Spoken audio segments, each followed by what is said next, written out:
some comments. Let me know what you think. Let me know if this topic, if this subject hits home with you, right? We're talking about goals, talking about dreams, talking about everything that I absolutely love to talk about. If you sit down and talk to me for more than 2 minutes, this is pretty much all I want to talk about, right? So, all right, so we're going to get into it. I'm really passionate about this, right? So I don't want to waste your time with chat, but we'll get into that after. Let me know what you think. Sorry, let me know. No technical difficulties here. So let me start by talking about my journey with this, right? So the quote is, most men die at 27. We just bury them at 72, right? So I'm just going to talk about me for just a second before we jump into this and how this applies to you and your life and what I want you to get from this. So I've had a few phases of this, right? So my dream was to come to this country and play in the NBA. And that was my dream from being 11, 12 years old, all the way up to when that dream died, when I played in the Drew League at 22. And I got to play against NBA players, and I was in one of the best summer leagues in the world. And I realized I wasn't going to make the NBA, right? And that is the first time I had to contend with, what else are you going to do for a living? What is your life going to look like, right? That was my goal all the way through. It took me a few years to figure that out. I played semi-professionally, bounced around, had a bunch of different jobs, got a master's degree, all kinds of stuff, right? And before that, I knew specifically where I was going to go. I shot 1,000 shots a day. I lifted weights. I had one goal and I had one dream, and it was very simple. My life was very simple. Nothing got in the way of that, right? It's the reason I'm married to Lauren is she was an athlete, so she knew, like, I don't get to see much of Ant. I get to see him when he's not in the gym, right? My life was very simple. So around that 27 age, when we say most men die, I really didn't know what I was going to do.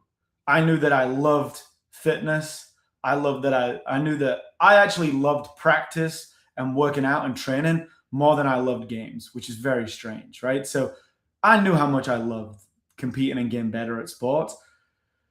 So, like, it was pretty obvious that I was going to be in fitness and in the gym.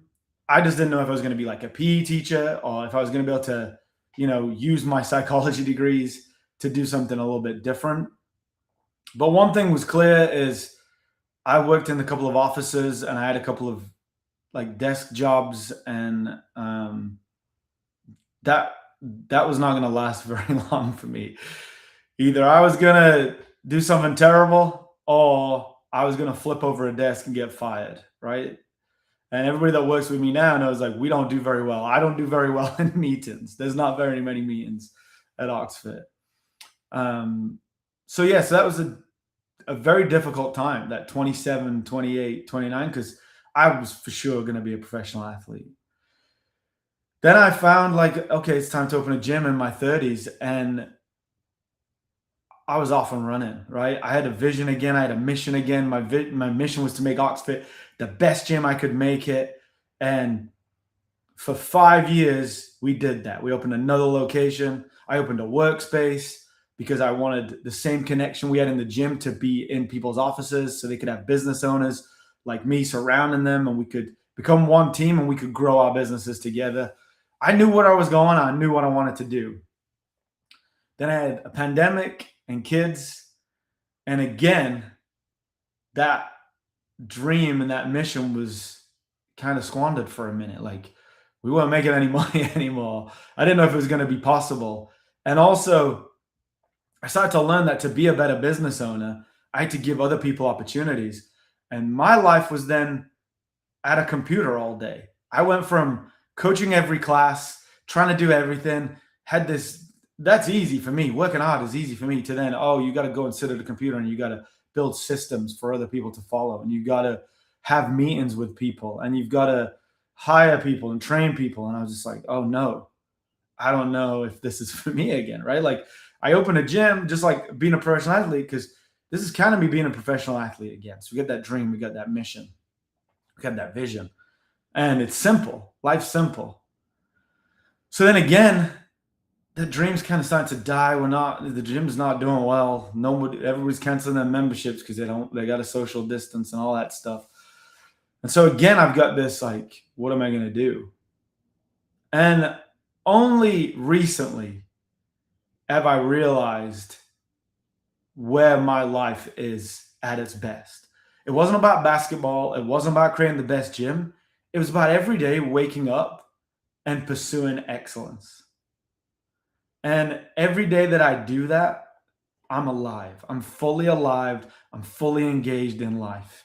And any day that I'm not pursuing excellence, I'm not trying to be the best version of myself, then I'm not alive. I feel like shit. I'm dead. I need 48 coffees. I need all kinds of stuff to get me going. And so, what this is about finding what brings you alive. And whatever I talk about in the next 15 to 20 minutes, apply that to what you love, right? I've loved working out ever since my dad started lifting weights for me when I was 11 years old. That's been my mission for the last 30 years since then. And for some people, that might be riding a bike. For some people, it might be building things. It might be building motorcycles. It might be, working on your house, doing projects in the house, buying houses, like redeveloping houses. Whatever that applies to you in this, take what I'm talking about and apply it to that, because you can't let that part of you die. You have to have whatever childhood dream is inside you has to come alive every day. You have to bring it alive every day. You have to chase excellence in something that you're doing. And for me, what that looks like now is being a better husband, being a better father, but also the base of everything that I do is athletic. And every time I forgot that, every time I've not chased excellence and tried to be better in fitness and chase a goal that scares the crap out of me, I'm not the best version of me. And I want you to take away from this how you can become the best version of you. So most men die at 27. We just bury them at 72. You've seen this before. You've seen this in friends. You've seen this in relatives. You've seen it in people around you, right? And I'm going to apply this to men because I'm a man. I think we've seen it in males and females. You've seen when people are just surviving and they're not thriving. Whether Mark Twain actually said that or not doesn't really matter, because every man knows exactly what it means. Most men don't physically die in their 20s, but somewhere along the line, they stop chasing, they stop building, and they stop competing. They stop believing that they can be more. And then life becomes maintenance. Wake up, work, bills, stress, repeat. The fire goes out long before the funeral comes around.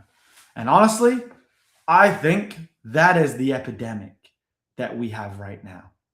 It's not obesity. It's not low testosterone. It's not anxiety and burnout. It's dead ambition.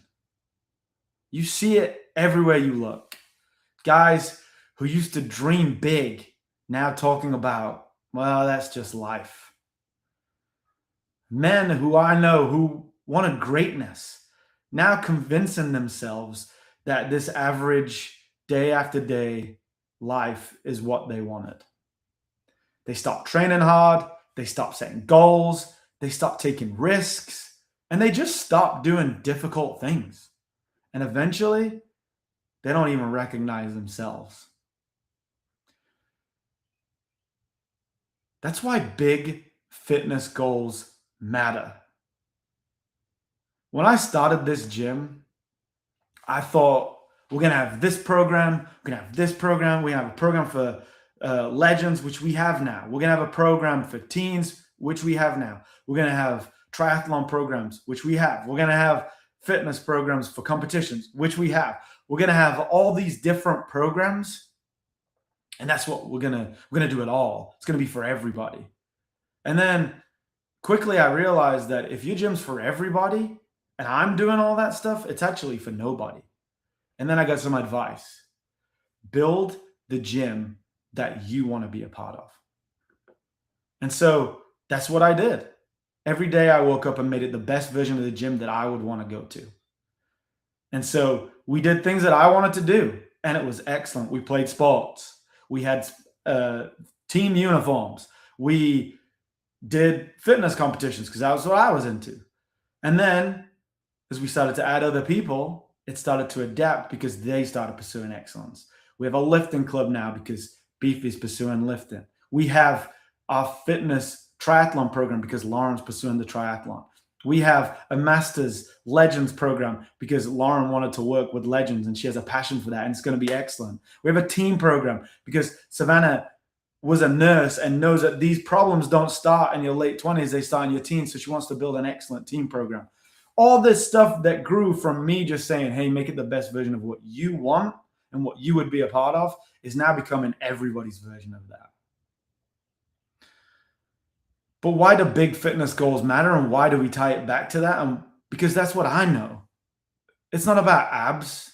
I don't care about my abs right now. I would love to have a perfect six-pack, but that's not what it's about. It's not about winning the competition. It's not about me losing 20 pounds. It's really not. Fitness is just one of the places that you can go and still voluntarily suffer and grow every single day. And that matters. Because when you stop challenging yourself physically, you usually stop challenging yourself everywhere else in your life. Your standards start to drop. Your confidence starts to drop.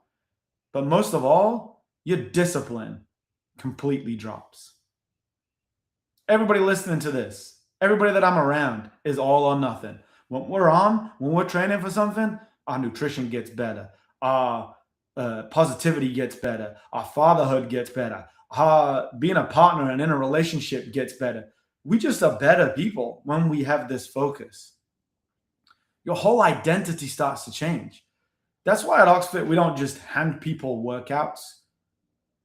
I think we give you a reason to come alive again. A competition on the calendar, a huge goal that scares you, and a standard that now you have to rise to, and you chose it. We're not going to force you to do anything. I know I'm the number one person around here to convince you to do a fitness goal that you might not want, but it's only because I know that it's going to make you better. And something happens when you start training for something bigger than your comfort zone. You start sleeping better. You start eating better. You start showing up differently at work. You start being more patient with your kids. You start leading your family better. Not because fitness magically fixes your life. That's not what I'm saying. But because discipline bleeds into everything you do. Here's the truth nobody wants to say out loud. Most men are starving for a challenge. Modern life has made comfort way too accessible. Food delivery, entertainment nonstop. There's excuses everywhere. And that comfort, it's addictive. But comfort has a price. Comfort slowly kills your ambition. That's why so many men right now feel numb. Not broken, not weak, just unstimulated by life. Because life requires nothing from you. And the antidote is hard things. A race, a transformation, a competition, a goal that forces growth. That's why we built the OxFit program the way we did. We don't ever do a random workout. This is not fitness entertainment. We're not doing shit just to entertain you on Instagram or YouTube. It's not about just good vibes only. There's something behind that. There's a real coach, somebody to hold you accountable, and someone to help you progress. Most men dramatically underestimate what they're capable of when somebody actually believes in them and somebody actually pushes them. Most people know me well enough to know, don't tell me a goal, don't tell me a dream, because I will believe you and I will hold you to it. And most people just throw things out there. I really want to do this. I really want to open this business. If you say it to me, I believe you. And I might be the first person that believes you. So make sure you believe it when you tell me, because I've watched it happen. I've watched dads in their 40s become athletes again. I've watched men lose 50 pounds and completely change how they carry themselves. I've watched exhausted business owners who are ready to throw in the towel rediscover confidence that they thought was gone forever. That dream that they once had, they thought they had to let it go. They thought it had to die. They thought it was over with. And I've watched them transform that and rebuild and regrow that business. It started with one decision. It's one decision you can take today. And that one decision is, I'm not done yet. I don't give a shit about a six-pack unless you give a shit about a six-pack. I don't give a shit about medals unless you give a shit about medals. I don't care about your Instagram and what it looks like unless you care about what your Instagram looks like. You just got to refuse to mentally check out of your own life. Because one day you wake up and realize nobody's coming to save you. No perfect time is coming. No motivation fairy is going to show up. You either decide to become that person again, or you slowly fade into a routine like everybody else. I think deep down, most men know this. That's why hard training feels meaningful. That's why competition wakes something up inside you. That's why finishing something difficult changes you. You remember who you are. So if you're watching and you feel stuck and flat and disconnected, like you've slowly become someone you never meant to be, good. That feeling is your wake-up call. Set a goal. Do something difficult. Train for something that scares you, and stop acting like your best years are behind you, because it's not probably, they're definitely not. You're just out of practice at fighting for them. And that's what OxFit's about. That's what we wake up every day and we build. Me, Savannah, Lauren, Whitney, every coach that you see is building that. It's not just fitness. My goal is to bring people back to life. That's why I fell in love with this. That's my mission. That's my passion in this world, is bringing you back to life. Getting you out of a comfort zone. And I'm not going to tell you that it's going to be easy. I'm not going to tell you that it's going to be fine. I'm not going to tell you that you can do it. I'm going to tell you that I believe in you. And if you said it and you show up every day, that we can do it together. If you stop showing up, if you don't want to do it, there's nothing I can do for you. There's no magic motivation pill I can give you. You either want it, and I'm here to help, or you don't. And I don't care either way. You gotta care. We're going to Beach Brawl in 4 months' time. My program starts on Monday. 4 months away, what you can achieve in that 4 months is going to be life-changing. It's life-changing for me. We're all going through different phases of life. My phase of life, I thought, was fatherhood and standing behind a computer and growing businesses. But as soon as I signed up for this Masters Beach Brawl competition, I found out who I was again. That little competitive voice started coming back and said, hey, you're not done. Your knees are not, they're not going to feel like this forever. Start stretching. You don't have to feel like this. You don't have to feel like you're 40. You can feel like you're 25. You can feel like you're 27. But it's not going to be as easy as when you were 25 and 27. You have to do a lot of extra stretching. You're going to have to do some icing. You're going to have to eat right. You're going to have to actually eat the protein. You're going to have to actually warm up. And you're going to feel like you again. So if that's what you want, if that's what you need, you're in the right place. Ant at ox.fit. And let's make it happen. All right. And scene. Man, I went in there. I went somewhere for a minute there, but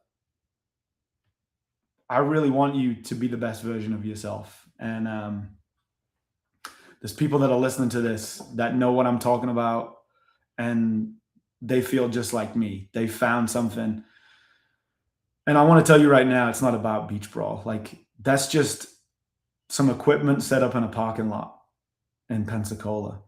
Nobody cares about that competition, right? I don't know if you've ever seen, and me and Savannah laugh and joke about it, but if you've ever seen the hobby horse competitions where people run around on a hobby horse, that's pretty much what these beach brawl competitions are to everybody but you, right? Anybody that sees you doing them competitions, like, what are they doing on a weekend at the beach?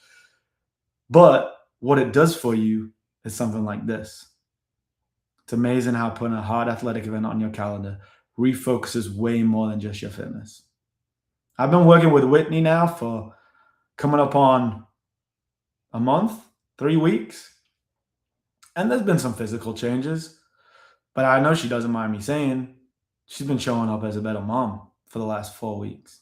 She's been showing up as a better friend for the last 4 weeks. She's been showing up as just a better person for the last 4 weeks. Like, there's a look in her eye that's different. She doesn't talk about the weather or what's going on or, oh, have you seen this on the news? She's talking about goals and dreams and what she's going to do today and how this weekend's going to be awesome and like all this stuff. Here's Nick. Sign up for Beach Brawl has lit a new fire under me when I'm in the gym now. Plus, it finally got me to go to PT for my lower back and knee issues. He's probably been dealing with them lower back and knee issues for years, just being like, well, this is the way it is now. I'm in my 30s. Nope. Not acceptable. He's not accepting it. And that's what this is all about. I want this for you. I really do. But I really don't care if you do it or not. Ant at Ox.fit. It's not cheap to work with me, man. It's upwards of $1,000 a month. But if you don't do it, I know what the next 5 years look like. I know what the next 10 years look like. And you deserve to start living now. I'm ready when you are. Go get it. Have a great week. If you haven't yet donated to Hero Week, we're at $750. Let's get us to $1,000. Let's donate. It's going to veterans. They need your help. They don't want your thanks for their service. They want your help. Go to our competition corner, OxFit Hero Week. We got some shirts left. We've got mediums. We've got extra larges in the men's or unisex shirt. And then we've got every size left in the tank top. And they're badass. Go get your limited edition hero shirt now. Donate to the Hero Alliance. Sorry, the Warrior Alliance. Let's get it to $1,000. Have a great Thursday. Go chase excellence.